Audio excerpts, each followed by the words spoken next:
All right, fellas, I got a fun video idea today. I tweeted this out a couple days ago, threw it into the Discord as well. I want you guys to tell me what I stink at as far as doing this. I think a lot of the times as fantasy people, we, focus on the wins and try and forget about the losses, hoping that you guys will just, forgive us and kind of be on your merry way. But today we're going to get a fork. We're going to stick it into a nice piece of humble pie. And we're going to enjoy it. We're going to enjoy every single bite of it. And what I'm not going to do in this video is just completely take lock myself and defend exactly, always process over results. Sometimes these things don't just work out. There was things that were wrong with my process, which is why we are going to break this down in depth. I think this is a really good conversation to have because sometimes your old mistakes can prevent you from making future mistakes. And there's definitely some of those in this video that do apply to like maybe the 2025 draft cycle or dynasty purposes, whatever we're talking about here. So let's get this thing going with some humble pie. We're going to kick things off. Let's start with the Jets because I've just been actively wrong about the Jets on a lot of things, but none more than Zach Wilson. And in the tweet, I literally said, you're not allowed to say Zach Wilson. That's a free square because I was obviously wrong about Zach Wilson. I really loved Zach Wilson, but you know what? I wasn't alone. The NFL took him second overall in the NFL draft. And while we're on this subject, the 2021 quarterback class is going to get some airtime here because I tweeted a couple years ago before the draft in 2021 that this class was going to go down as the best in fantasy quarterback history. Now, Trevor Lawrence is the only one who has gotten a second contract with the team that drafted him. Justin Fields is going to be a starter this year. Trey Lance is a backup. Zach Wilson's a backup. Mac Jones is a backup. So hasn't really worked out. Let's say that was bad take numero uno. But Zach Wilson specifically, let me just break down exactly what I learned from Zach Wilson because I cannot sit here and say that Zach Wilson was objectively good process across the board. I can say that the NFL thought he was worth the second pick in the draft as well. But things that I learned from Zach Wilson includes this. Zach Wilson was partially the product of hype, pro day throws and, what he did during the regular season at BYU in his final year. He objectively had a good profile, 95.5 PFF passing grade coming out, 32-3 touchdown to INT ratio, 11 yards per attempt. His adjusted completion percentage was high. The thing that I take away from Zach Wilson is two things, actually. Number one, small school guys we really, really got to take into account and really put a lot of stock into when they play high-level competition. And the Coastal Carolina game in Zach Wilson's profile was something that a lot of people pointed out as, hey, he didn't look great in that game. He dealt with a lot of pressure, so on and so forth. And that is something that I am taking into future quarterback evaluations is that when we have a small school prospect, you want to see them perform when the lights are on, when they're playing the high-level competition. And here's the most important one.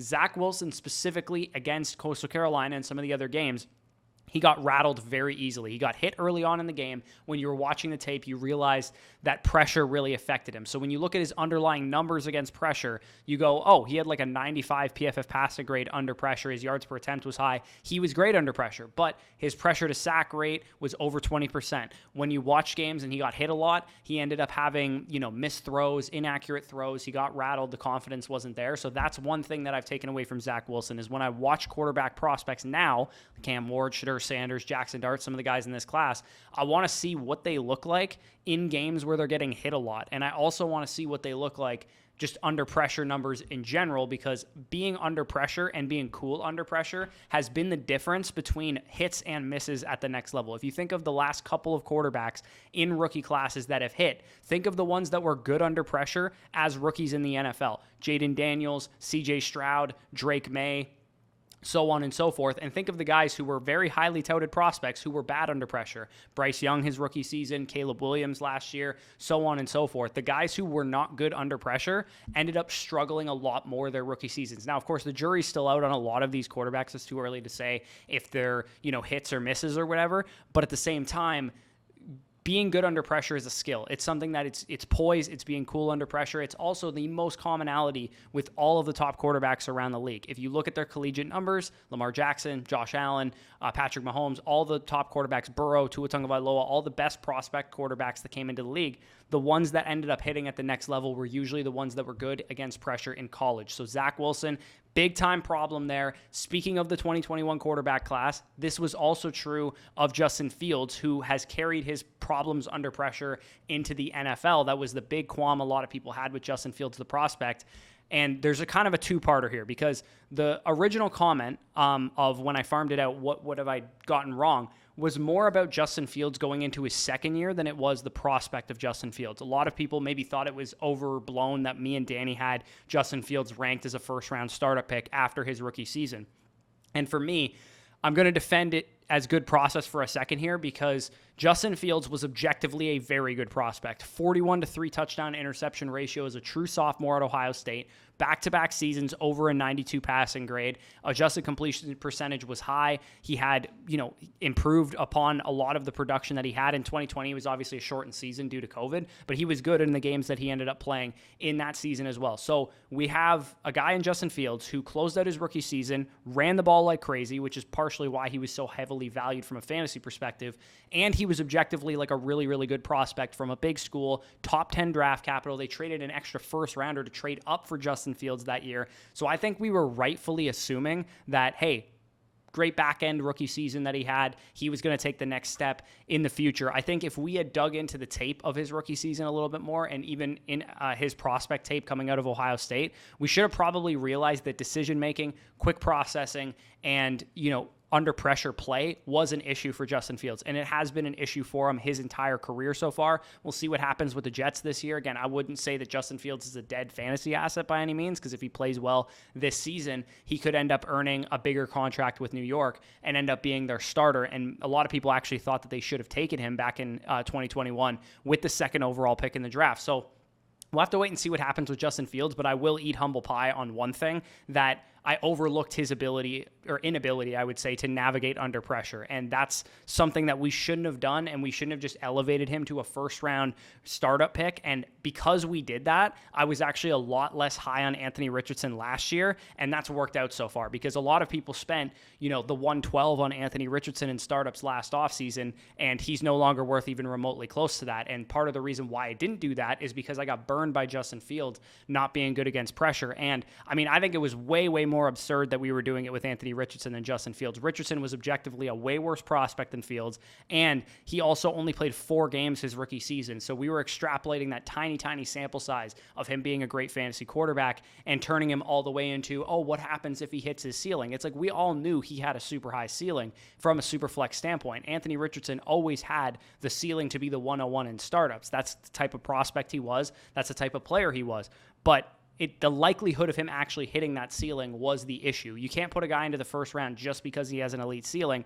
Otherwise, we'd be like, let's put Jalen Milroe in the first round. He has an elite ceiling too. It's like, well, how likely is he actually going to hit that elite ceiling that we have in mind for him? So that's the issue with Justin Fields. That also, speaking of the 2021 class, was the issue with Trey Lance as well, because Trey Lance is kind of a combination of every factor here. He was super young coming out, didn't have a lot of football experience, which is another thing that I'm really taking into account now going into QB evaluations, is some of the guys that we've seen hit: Jane Daniels, Bo Nix, Justin Herbert, lots of guys that played a lot of football. Trey Lance played in a small conference in the FCS at North Dakota State, and he only played 1 season as a starter. He had 28 touchdowns, 0 interceptions in that season, but it was North Dakota State. They're notoriously very, very dominant in their conference, and they also, produced 1 quarterback prospect before in Carson Wentz, and people kind of elevated Trey Lance's game because he could run, because he was athletic, and the 49ers obviously took him 3rd overall. Didn't work out for them, but they luckily grabbed Brock Purdy the year later with the last pick in the draft. So again, Trey Lance, another big-time fumble. I will say I was way, way more off of Trey Lance after his second season than a lot of people seem to be. I saw what Brock Purdy did, and I was ready to be in on Brock Purdy right away. I ended up trading a 3rd-round pick in our Tone Setter League to Danny for Brock Purdy, and that trade has obviously aged like fine wine, so I feel pretty good about that one. But yeah, Trey Lance, a lot of people were wrong about him. I'm definitely not the only one. I will say I was never quite as in on Trey Lance as a lot of people were, but I was still ranking him, probably top 15 in startups after his rookie season, and of course after the NFL draft. I did say I would take him over Trevor Lawrence, so that was objectively a stupid-ass take of mine. So I will eat my humble pie on that one. Trey Lance, that's the classic case of, okay, what can this guy be? We're just going to say that he's going to be that. No, there's a process here. How likely is he to actually be that? He went to a great landing spot. 49ers were a great system, great scheme, dealt with injuries, never really got his footing. Moving in to, do we want to stay at the quarterback position? Let's stay at the quarterback position because somebody also commented the Bryce Young versus CJ Stroud take that I had before the 2023 class was asinine at the time. So it hasn't aged well, obviously. CJ Stroud is more valuable in Dynasty than Bryce Young is, although the gap is closing a little bit. And I also had Bryce Young over Anthony Richardson that year. Now, to me, I think that was completely the correct take. Having Bryce Young over Anthony Richardson, given the ceiling that Richardson had, people wanted to say he was 101 over Bijan Robinson that year. He was 102 at the very least over Bryce Young, over CJ Stroud, over Jahmyr Gibbs, over like Jackson Smith and Jigba, all the great players that you could have gotten in the 2023 class. There was people out there telling you to take Anthony Richardson over those players. And I get why. The ceiling was there. But Bryce Young and CJ Stroud were very, very clearly the best two quarterbacks in that class. It was a complete and utter tier break, in my opinion. They went 1-2. They were expected to go 1-2 as early as their sophomore seasons, and it came to fruition come the NFL draft. Specifically on Bryce over CJ Stroud, because I did have Bryce Young over CJ. And again, some people might have even said at the time that was stupid because Bryce Young was 5'10", 204 pounds. Heisman Trophy winner, though. Obviously had a very productive college career. Looking at the grades that I had on these two guys, this is from the 2023 Wall Street Journal. So this was the very first Wall Street Journal draft guide that we put out on the site when we switched over and teamed up with Mason over on Flock Fantasy. And of course, our rookie guide for this year's class is going through a major update, 60-plus players, draft combine stuff, all the pro day numbers as they come in. That'll be live April 1st. But from this draft guide, the difference between Bryce Young and CJ Stroud's grades, as you guys can see, was decision-making and playmaking ability. And I think the reason why I found it so easy to find what Bryce Young did well outside of structure is because he was asked to showcase it a lot more than CJ Stroud. So the big takeaway I have from CJ Stroud, because I was a little bit lower on him than, some people were. Some people said he was the QB1 in the class, and obviously kudos to them because he is probably the quarterback one in this class, although I will say Bryce Young made up a lot of ground last year. And the difference for me with CJ Stroud and Bryce Young was decision-making, playmaking ability, and that Georgia game that CJ Stroud had in the college football playoff. You saw the playmaking ability on display. You saw what he was able to do out of structure on display. You saw his arm talent actually take kind of like another leap on display in that game. And we saw, of course, in his rookie season, him absolutely lighting teams up. His second year, obviously, he had a bit of a sophomore slump, but I think we would all still be very, very happy if our favorite NFL team had CJ Stroud as their starting quarterback right now. So for me, the part that I'm going to eat humble pie on here is CJ Stroud had the flashes against high-level competition, and I didn't put as much stock into those as I needed to. I also should have been a little bit more analytical with CJ Stroud than I was using my eyes because his numbers were phenomenal. They were absolutely elite. His EPA per play, his adjusted completion percentage, his big-time throw rate, his pressure to sack rate allowed, any analytical measure you used on CJ Stroud coming out of college was elite. He was absolutely a phenomenal pocket passing quarterback prospect. Now, obviously, mobility-wise, CJ Stroud and Bryce Young didn't bring a whole lot to the table, but I do think, in hindsight, I would have had CJ Stroud rated as the higher quarterback, knowing how my process has changed, grading the flashes, grading the fact that his numbers analytically were just so dominant. And as great as Bryce Young was as a prospect, I do think CJ Stroud probably would be my quarterback one in the 2023 class if this was the draft class we were entering into. So going back to the Jets, because I mentioned I've gotten a lot of stuff wrong about the Jets over the years. Elijah Moore was one of them. Elijah Moore obviously had a breakout rookie season, especially towards the middle portion of the year. They had Joe Flacco starting games, and Elijah Moore was an excellent prospect. He was a wide receiver one upside prospect in the prospect model. I didn't have the prospect model back then, but given that he was so nails analytically, he also had great athletic testing. He was short. He was a slot receiver, but that was pretty much all you could poke holes in when it came to Elijah Moore. He was a top 35 pick in the NFL draft. The Jets needed a wide receiver, and they took him. And he was an awesome addition to the team, especially his rookie year. When he got traded, a lot of people have said that I was very adamant that you should be buying him. The Cleveland Browns traded for him, and I said, hey, send the 203 or the 204 or whatever in your rookie draft for Elijah Moore, and I actually did it in one of my leagues, so I did put my money where my mouth was. Elijah Moore has since pretty much cratered in value. He's actually unsigned in free agency right now. No team has even taken a chance on him. I don't really know what to point to here, to be honest with you, because Elijah Moore objectively was a really, really good prospect. And in New York, it looks like the whole like idea that if he had gone to a team where they had a franchise quarterback right away and he got to build a connection with them, I think maybe mentally Elijah Moore just couldn't get over the fact that Joe Flacco and Zach Wilson and all the guys that he was paired with were just not the types of quarterbacks that he wanted to be with. And then once he got to Cleveland, I was like, oh man, Deshaun Watson's going to have this bounce back season. I'll get to Deshaun Watson in a second.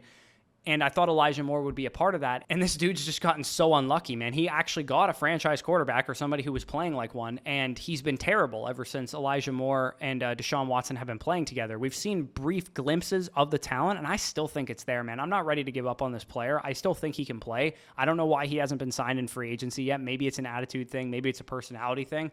But, man, he can still play. I do think that sending early rookie seconds for him was not that bad of a take. Maybe it was a little bit expensive. Maybe it should have been more mid to late seconds because he was given up on by his team that drafted him with the New York Jets, and that's something I should have factored in. But objectively, this was a nails prospect who had a great rookie season, especially towards the back half of his rookie season when he got decent quarterback play. And to be honest, I stand by the process on Elijah Moore. Didn't work out. Obviously, I'll take that on the chin, and I did in a lot of Dynasty leagues. I had Elijah Moore everywhere, just like you guys probably did. So that's where I'm at with the Elijah Moore stuff. Tucker on Twitter gave me a couple of good ones that I can go over. I already talked about Fields. I already talked about Trey Lance. Javonte Williams being a league winner. One thing that I will take away from Javonte Williams, because I think it's very easy to say he would have been a league winner if he never got injured, but we don't actually know that. The one thing I do think I was wrong about Javonte Williams, or just process-wise on injuries in general, is I was pretty in on Javonte Williams after his ACL tear. 1 year after, 2 years after, like even last year, I drafted him in our flock league in like the 8th round or whatever. I think once you have major injuries and you weren't a good athlete to begin with, like Javonte wasn't, like it's different for J.K. Dobbins, Bryce Hall, these like 9.5 RAS caliber athletes when they have an ACL tear, they have an Achilles tear. Javonte Williams was an average athlete in the draft process when he wasn't injured. And then he had a major multi-ligament ACL tear, and he just has not been the same player ever since. So that would be the one takeaway I do have from Javonte Williams is that, yeah, he didn't work out, and maybe he would have if he never got injured. But Javonte Williams getting injured didn't result in me giving up on him. I still liked him at cost. I thought he was a decent buy low at the time. I was willing to wait out the 2 years after the ACL tear kind of window, and it just didn't work out because he was a bad athlete at the time, and then when he got injured, it only made him a worse athlete and less explosive. So I probably should have given up on him at that point in time. So circling back to Deshaun Watson, and then we'll do some rapid fire ones to close this out. Deshaun Watson, I was really, really high on. And again, the process of why I was high on him was because we had a multi-year sample size of him being an elite fantasy quarterback in 2019 and in 2020 and in 2017 before he blew his ACL out as a rookie. He was a top 5 fantasy quarterback. He was objectively, teams, there's a reason the Browns paid what they did.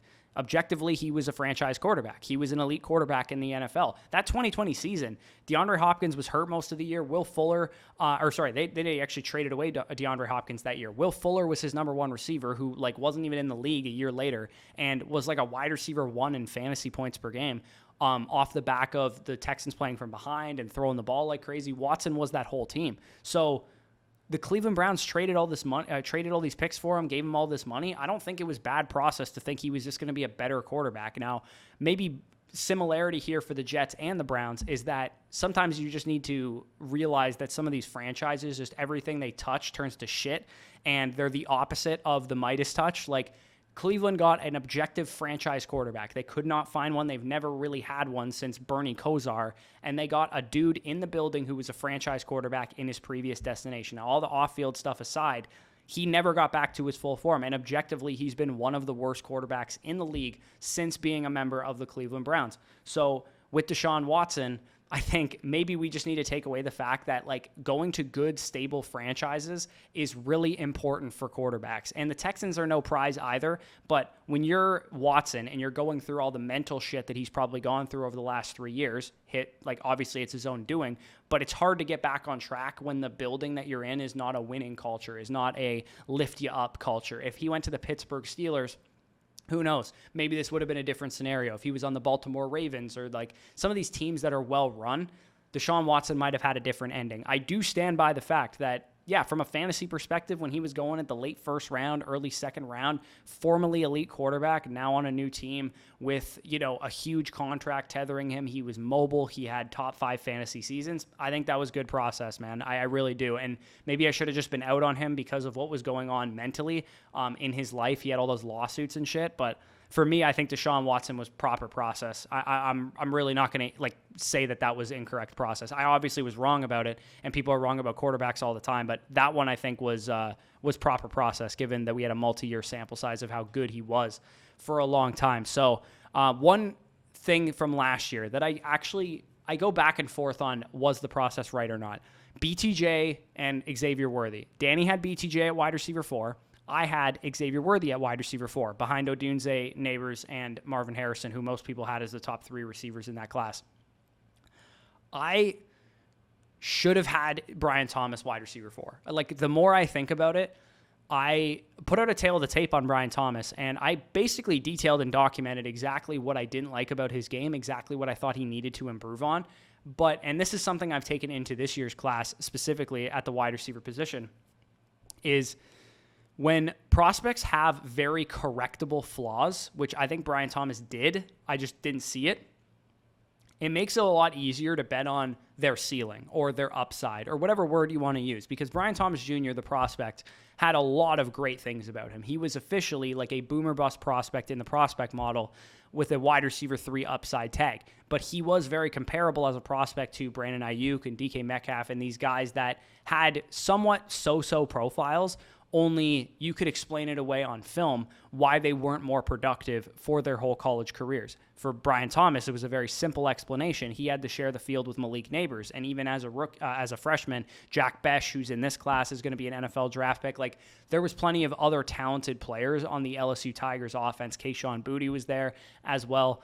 Brian Thomas Jr. had a great profile for what he was asked to do, for what he could have done in the situation that he was in. I think it would have been very easy for him to just have a 700-yard, 9-touchdown season, and then we're projecting all of this future upside on him that he doesn't deserve. But that's not what happened. He had 17 touchdowns and led the SEC. Yeah, he played with Jaden Daniels, but he was objectively a better prospect than I gave him credit for. And the reason he should have been higher than Worthy is they were both the same caliber-ish of prospect. Worthy was a higher rated prospect in the model because he was the starting alpha wide receiver at Texas the whole time, and Brian Thomas obviously was not, because Malik Neighbors in 2022 and in 2023, their junior season, obviously was the dude. He was the starting alpha wide receiver who got all the targets, and BTJ was more operating as the secondary option. But then he goes to Jacksonville as an elite athlete, Julio Jones caliber athlete in the first round, to an offense that really fit his skill set. And I remember when that tier of wide receivers, McConkey, Worthy, and Brian Thomas, were drafted. I remember, if you go back to our draft live streams from last year, I'm I don't think you could have put these guys in a better location. You got Worthy to the Chiefs, Brian Thomas to the Jaguars, and Ladd McConkey to an over-the-middle accurate quarterback like Justin Herbert. You could not have drawn up better landing spots for those guys. And I was very comfortable drafting all of them. I did draft Xavier Worthy over Brian Thomas in a couple of spots, and I'm sure you guys did as well. Crimson lists here, he drafted Worthy over BTJ because I had him wide receiver 4 still, even after the draft. But again, it's the Kansas City Chiefs, man. He went to the absolute best landing spot he could have gone to, and the jury's the jury's still out on who ends up having the better career. Obviously, BTJ is worth a lot more in Dynasty right now, and he had the better rookie season, and I would say 99% chance he has the better career than Xavier Worthy, but you never know, man. I mean, Worthy had a great playoff run. BTJ could have competition at it. Again, I'm not going to shit on this one too much, but BTJ probably should have been my wide receiver 4, because if you really think about it, what was the upside? Xavier Worthy hits the nuts, goes to the Chiefs. What's the upside there? Okay, he could have been the next Tyreek Hill. That was the upside for him. Brian Thomas Jr. could have been the next Julio Jones. That's better. That's slightly better than what we were looking at with Xavier Worthy. So that's kind of where I'm at with that whole situation. I also have this honorable mention that I absolutely loved Bryce Hall going into this year from a redraft lens. Again, I'm just wrong about the Jets apparently every single year, so I don't want to get too over my skis on liking Justin Fields from a fantasy perspective, or taking the value dip on Bryce Hall, taking the value dip on Garrett Wilson, because this Jets offense has burned me over and over again, and I'm really scared that it's going to do it again, because I kind of like the Aaron Glenn hire. I kind of like what they're doing right now with Justin Fields on a cheap contract. But that was me eating some humble pie. Hopefully you guys enjoyed this video. Hopefully you got some value from it. If I had to take away some of these takeaways from this video and apply them to the 2025 class, I would say the biggest one for sure is that Shedeur Sanders scares the shit out of me, because Shedeur Sanders, like Zach Wilson, has a little bit of attitude concerns. Shedeur Sanders, like Justin Fields, has people in the league that are not as high on him as people in the media. So that scares me. Shedeur Sanders, like Trey Lance, for example, wasn't very good under pressure in college in terms of his numbers and pressure to sack rate, and he took too many sacks and all that kind of stuff. So Shedeur Sanders really scares me based on the findings of this video. And also at wide receiver, one of the takeaways I have for the 2025 class based on this video is really what is the upside when you take some of these players. So like Luther Burden, for example, who I kind of want to be a little bit lower on because I do think he's a riskier profile. I understand and recognize what the upside is and the fact that he has a great profile. So I'm not going to bury him too much because of that. And same goes for what Tet McMillan represents in my wide receiver rankings, who between him and Travis Hunter, it's kind of a toss-up depending on draft capital and landing spot, assuming Hunter plays wide receiver full-time. I'm not going to bury Tet McMillan because I know what the upside is with him. I know he can be an alpha 1,300-plus yard wide receiver, so I'm not going to bury him like some people are doing right now because the profile is objectively good. And I feel like my process has gotten more refined over the years. We'll have to wait and see. Obviously, you never know. You could have good process and people get shit wrong all the time, but I do feel pretty good that over the years, I've learned what I need to learn from the 2021 quarterback class, for example, or the 2022 wide receiver class. Somebody also, an honorable mention, was Jahan Dotson over George Pickens. And to me, I like Jahan Dotson's skill set. I thought it was going to translate to the NFL. George Pickens was a little bit more of an incomplete puzzle, just like Brian Thomas was as a prospect. And again, grading the flashes, understanding what is the upside if this guy hits, that should have been more top of mind for me on George Pickens, especially when you got a guy who's an SEC wide receiver, produced like he did as a freshman, and so on and so forth. I was too low on George Pickens, the prospect, and even into his first and second year, I was too low on George Pickens, the player. He's still a knucklehead, but he's obviously a great receiver. So that was a little bit of an honorable mention. If you enjoyed, like, comment, subscribe. Check out the draft guide, dynasty rankings, everything available over on flockfantasy.com. Promo code FSE. If you want to ask us a question, get a team reviewed, get a buy, sell, hold report, hit the personalized advice tab there, and you guys can check that out. We've sent out a couple of vouchers from the previous Dynasty Decisions video. A bunch of you guys commented down below what your Flock username was to get some free team review vouchers. I will send those out ASAP so that you guys can get some free team reviews, and we can run another Dynasty Decisions episode, because I think that was a big hit, transitioning how we do it over to site-only questions there. So let me know what you guys thought of the video. But with that being said, peace out. I'll talk to you soon.